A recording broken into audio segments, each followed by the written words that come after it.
Pernahkah kamu membayangkan seorang pria yang sudah berada di puncak dunia sihir, memegang gelar master yang diakui secara internasional, tiba-tiba memutuskan untuk mematahkan tongkat sihirnya dan menghilang dari panggung yang membesarkannya?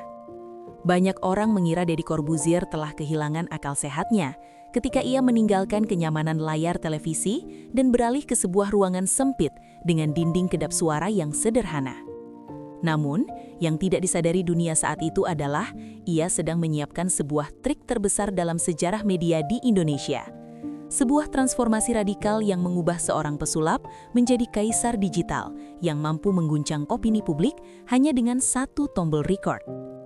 Mari kita bedah bagaimana kecerdasan mental dan keberanian untuk menghancurkan ego lama telah membawanya membangun kerajaan podcast Close the Door yang hingga kini tak tergoyahkan.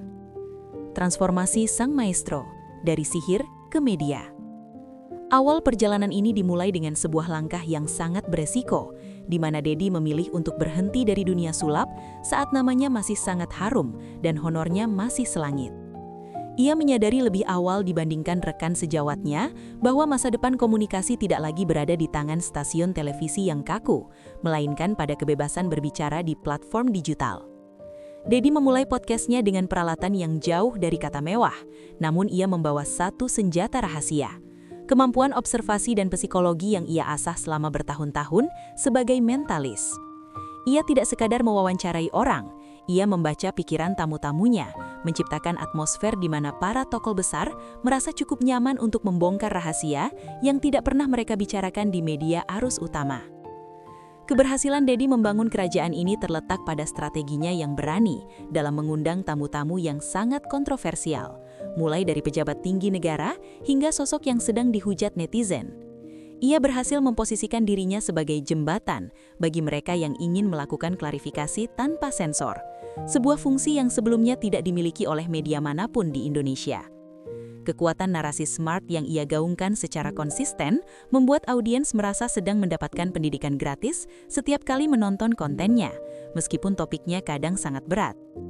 Deddy memahami betul bahwa di era informasi yang banjir, masyarakat haus akan kebenaran yang mentah, jujur, dan tidak terikat oleh kepentingan iklan korporat yang membosankan, sehingga setiap episode podcastnya selalu menjadi perbincangan nasional. Namun kerajaan ini tidak dibangun hanya dengan modal mikrofon. Deddy melangkah lebih jauh dengan membentuk PT Dektos Digital Corbuzier yang menjadi mesin uang baru di balik layar. Ia tidak lagi hanya seorang kreator konten, melainkan seorang investor yang mulai mengakuisisi talenta-talenta potensial dan membangun ekosistem media yang saling terhubung. Langkah strategisnya menggandeng perusahaan besar menunjukkan bahwa ia memiliki visi bisnis yang jauh ke depan, mengubah hobi mengobrol menjadi entitas bisnis bernilai miliaran rupiah. Deddy telah membuktikan bahwa seorang entertainer bisa berevolusi menjadi pengusaha media yang memiliki daya tawar tinggi di hadapan para pemangku kebijakan, menjadikannya salah satu orang paling berpengaruh di ruang digital saat ini.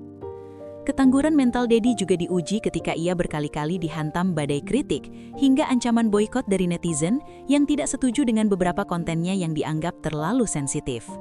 Alih-alih mundur atau meminta maaf secara membabi buta, ia seringkali menghadapi kritik tersebut dengan logika yang tajam atau bahkan menjadikannya bahan diskusi baru yang lebih menarik.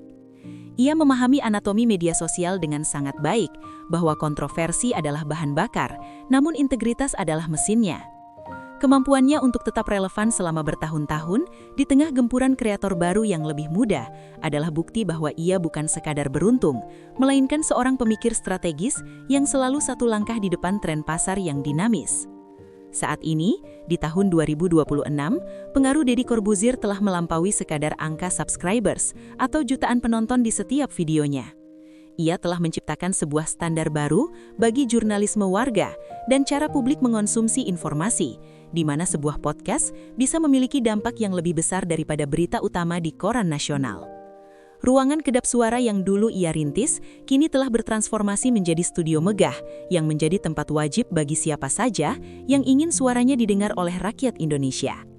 Deddy telah berhasil membuktikan bahwa dengan disiplin yang gila, adaptabilitas yang tinggi, dan kemauan untuk terus belajar, seseorang bisa meruntuhkan batas-batas profesi lama untuk membangun masa depan yang benar-benar baru dan dominan.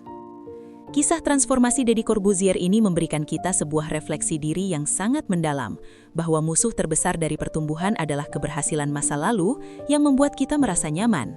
Kita belajar bahwa untuk mencapai level yang lebih tinggi, seringkali kita harus berani membunuh identitas lama kita yang sudah sukses demi memberi ruang bagi potensi baru yang lebih relevan dengan zaman.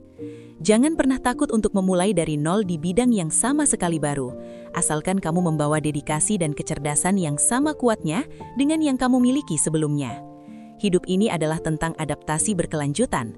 Mereka yang berhenti belajar dan menolak untuk berubah adalah mereka yang akan tertinggal di belakang sejarah, sementara mereka yang berani berevolusi adalah mereka yang akan memimpin jalannya masa depan.